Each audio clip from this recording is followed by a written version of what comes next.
hot lemon, brown sugar.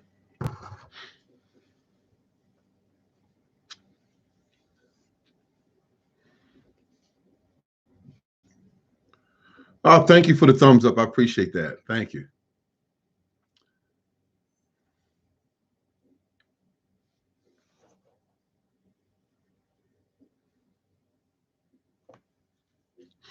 I just came indoors. Hello, hello. I just came indoors from the garden, and I had to take care of business first. I said, first, then you're going to do, I say, how are you today? Oh, I'm doing pretty good today. Yes, yes.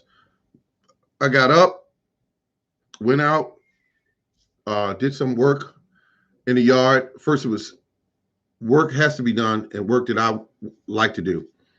Cut the grass, and I got this big 47-gallon trash receptacle.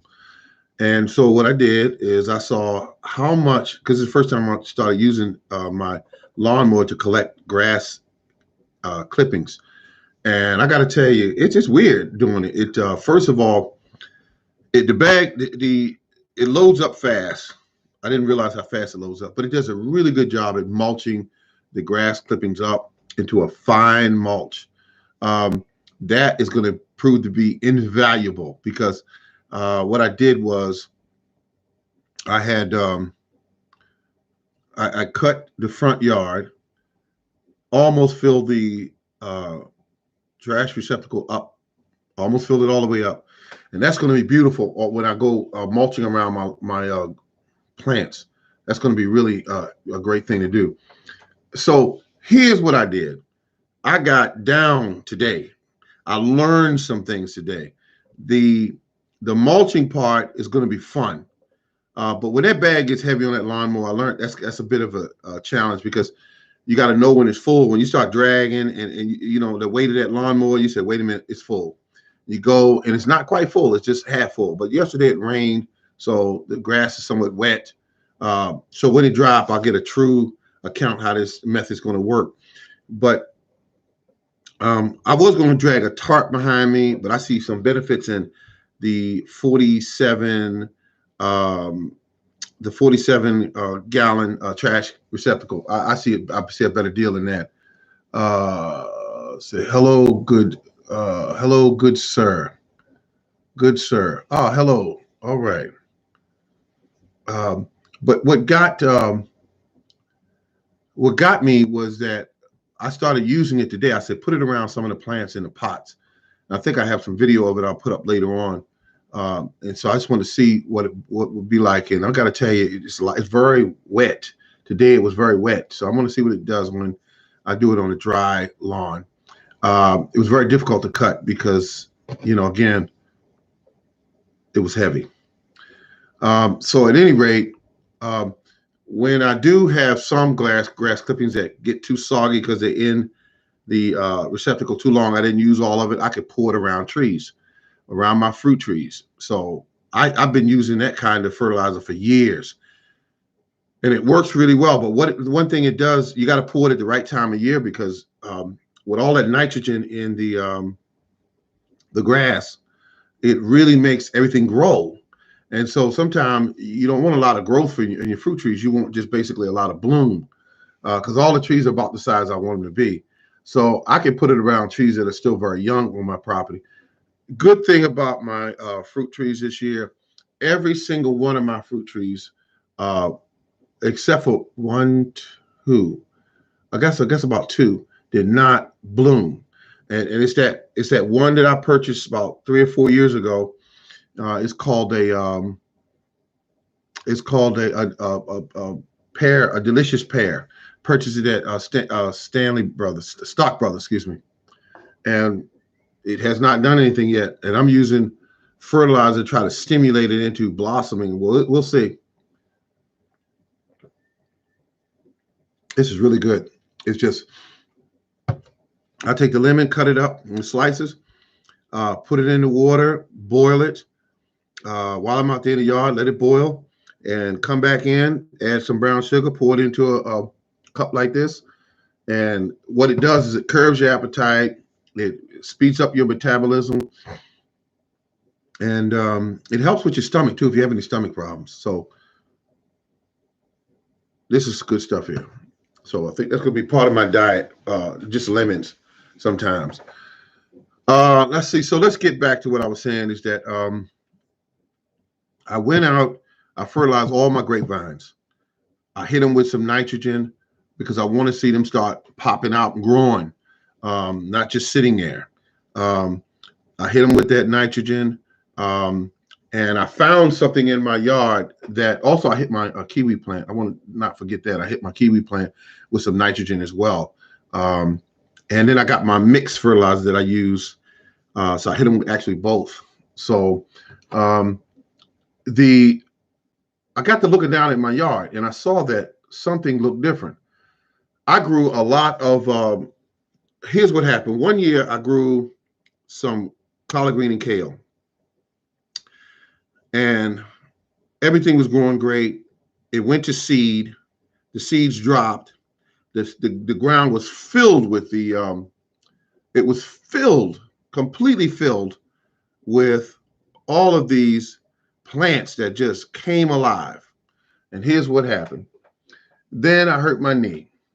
Once I did that, I was unable to get out of bed. I was unable to work the yard, of course. So once that happened, I really got everything grew over in the yard. I mean, weeds was 3 and 4 feet tall throughout the yard. And so when that took place, I simply got involved in just saying, okay, this year the garden went to crap. All of the pears ripened and dropped. I couldn't do anything about that. Peaches the same, everything like that. Okay. Now, I could look out the window from my cameras and see that everything was covered. My fruit trees, I lost one of my grapevines. That was that one it grew a really big white grape. And so I said, daggone it, I lost that. I lost it. But I didn't lose it because I remember taking cuttings from it. It was sad. I only had, wait a minute, how many cuttings did I get from it? I know I took more than one. But at any rate, I got all of them back, folks. Every last one of them. One died out of all of them. And then I saw the ones that were knocked down that the weeds were laying on top of. That were laying on top of them. And I said, that one's dead, this one's dead, that one's dead.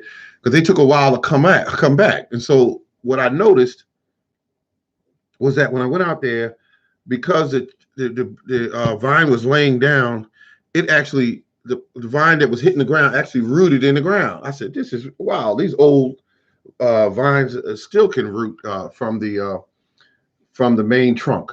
And so I stood it up today, tied it, retied it. And the grapevine, which is I think it's a Thompson grape. I got a Thompson, I got a red grape. That was doing good. I got one Food Farmers Permaculture was telling me about, using your trees as a scaffold. And I did that. And I'm telling you, they doing good. So that being said is that everything looks good. Now, I think I'm going to move one of my grapevines closer to the house because I think if I move them closer to the house, I'll actually care for them more instead of being way at the other end of the yard where I got to look out there at them and see that, oh, is it growing? Is it doing all right? No, I want one, maybe two closer to where I am actually, doing my thing. So everything looks good, folks. Everything looks good. All of those collard greens, you should have saw it, folks. It was a patch that was about 7 feet across and about 10 feet deep. All seeds that came from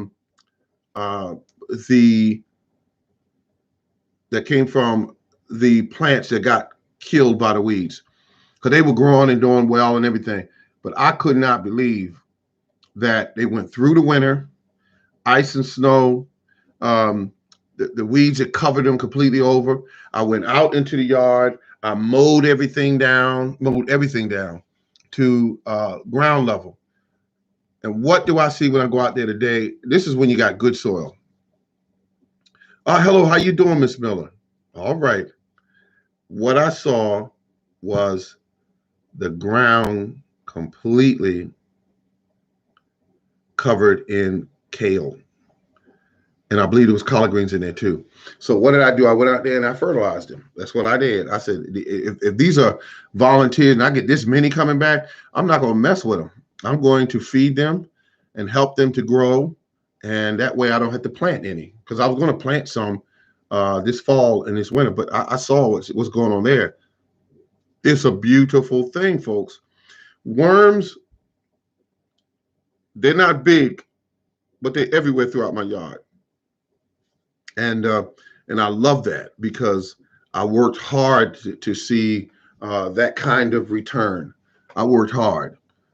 So I got very little room left now to garden because of what I'm seeing happen on my property. Everything is growing, folks. Every tree out there, majority of the apple trees that I have 10 of them, and they all got blossoms except for one, maybe two. And what I'm going to do with these trees, because these two are never blossoming, they're never doing anything. I'm going to graft Pink Lady onto both of them, and then I'm going to graft also another onto them, which is Granny Smith, and that's what I'm going to do. Or Fuji. I'll put Fuji on there as well, because why not? Why freaking not? Because I saw enough of these videos to be able to do this grafting thing, and it doesn't look like it's that difficult at all. It just, you wrap everything tight, you seal everything, and then and I got this grafting tool, which I'm going to get into that, because that, boy, it looks like it will. A lot of the old timers are not going to really get into that kind of grafting tool, because they like to use hello all and morning garden. Thank you very much. Appreciate you. I just want to say I am pumped, but I do not like these two apple trees I have, which I got at the store. I think the store sold them to me back during that time. I think they were like I think there was those $10 trees. But why are they so small? I don't understand that. They never really got big, and they never really produced anything. They never really produced anything at all. So I'm going to graft onto those. Because I remember I put that in there, and that tree for years, all it did was grow, no blossoms, come back each year, grow, no blossoms. And then it tries to get big, and I keep cutting it back. And then I say, okay, why is it that all my other apple trees are blossoming? These are the oldest trees I have, and they never showed any signs of really producing fruit. So I said, okay, maybe they are, because everything looks good right now. So I just want to make sure that I'm graft on some some definite good stock onto that tree. But I'm going to do it. I'm going to put other varieties onto that tree and wrap it tight, put the rubber band around there, wrap that tight, and just wait, and just a patient game of waiting. And when I see them bust out and they start creating what we call grafts that take, then I got me some trees, some more apple trees. And that's how that works. Because I only have one Pink Lady, and I want to make sure I have a backup in case something ever happens to that Pink Lady. I can still say, okay, I still have the variety on my property.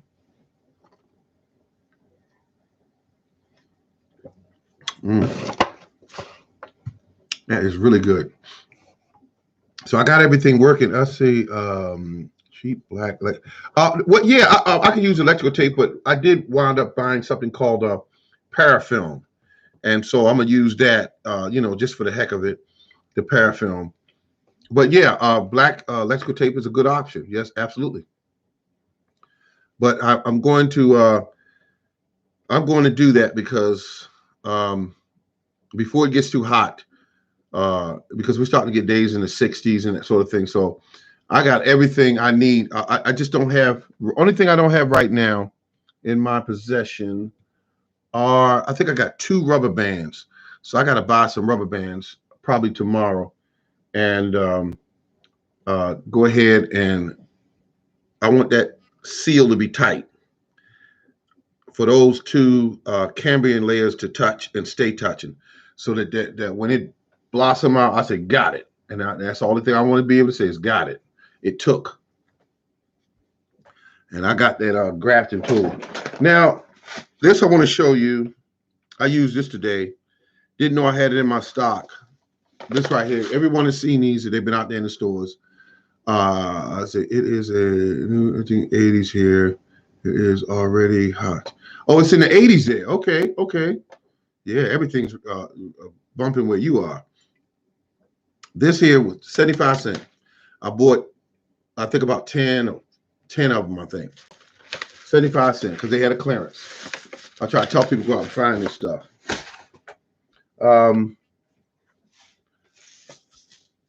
Oscos, flour, what's this, flour and vegetable. I mean, these are expensive. These are like $7 a piece. I got them for $1.95 each. Bought about 15 of them. They had them on clearance. And these are old. I had these a long time. Just showing you my fertilizer. That's all. This right here is a fertilizer for grass and bushes and trees and all that stuff. It is not a what's this called? Organic. It's not organic. It's actually a straight chemical. But I bought them that time because they were 50 cents a piece. Normally go for about $8, $9 a piece. But this was still 50 cents a piece. I cleared it out. Took about, I don't know. I think I took about 15 of these. 15 of these. I came in the store that day. I wasn't even looking for sales, and I saw them in the middle section of the aisle, and I looked at them. I said, "Oh my God!" And they had fish emulsion. I took somebody came there before I did though, because I saw that they hit that shelf hard. Because when I went there, I said, "Wait a minute, these are 50 cents a piece, a whole bottle of fish emulsion." I kid you not. They were 50 cents each. I cleared everything I could get, and all I got was about, I think I got about 10, maybe 10. But a lady told me that worked there, said some guy just came in here and got a case of them that was there. He took a whole case. So I just got there a little later than he did, but I did pretty good. This is a tool that I'll be using this year. It's just kind of dirty. It needs to be cleaned up and everything. You can use this with organic or non-organic fertilizers, or you could put in here Epsom salt and spray your plants with. This thing. But I'm getting kind of used to using it because it's like it's a great device, but I tell you, I mean, it's kind of, if you don't know what you're doing, you'll just be wasting time.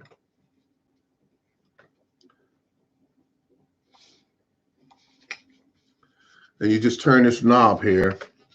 I don't know if you can see that. It's got numbers on it, and you line it up with this this ball here. You line it up with that ball, and like if I wanted half strength on everything, I'll just put it on 5 because it goes all the way up to 10.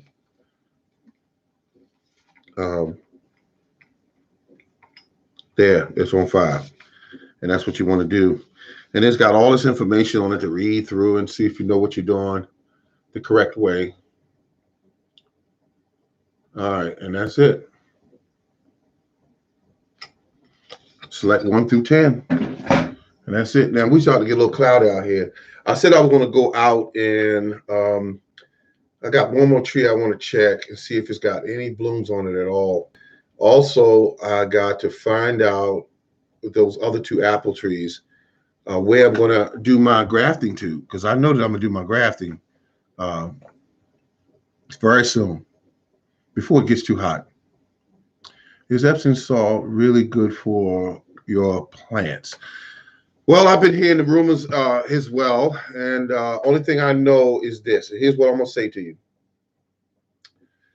I have used it outdoor plants and indoor plants, and what Epsom salt will do is make the plants really green up, and so it delivered some type of nutrient to it, which is I can't think of it right at this moment. Begins with an M. It's been a busy day today, folks. Uh, um, but it gives a plant nutrients like other fertilizers, um, and the plants get a dark green, especially with like potatoes and watermelon and things like that. It'll darken up the leaves. Really, it'll do the same thing with grass. You can spray your grass with it, and it'll darken up your grass real good.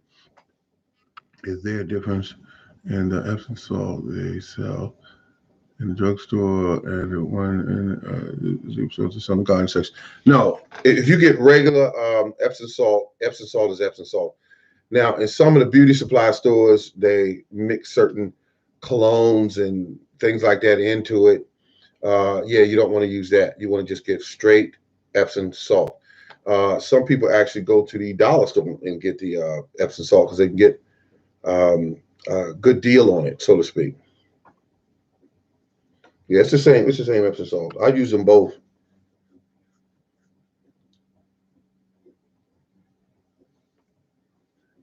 Oh, anytime. Yeah, because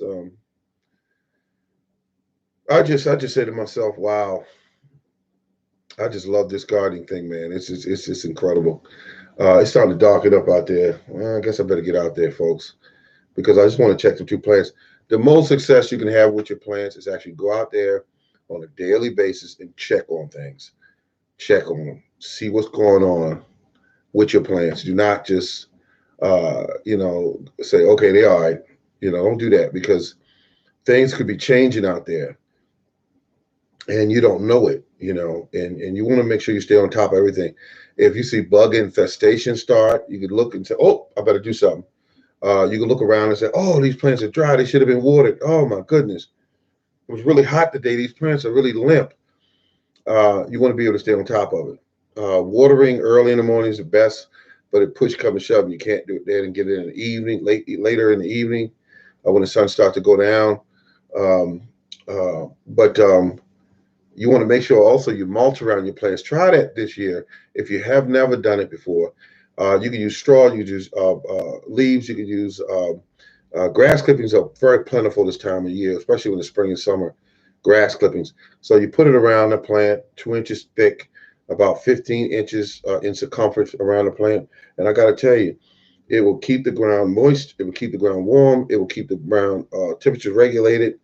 It also will nourish your plants as it breaks down, as the biology breaks it down, and you'll be happy with the results.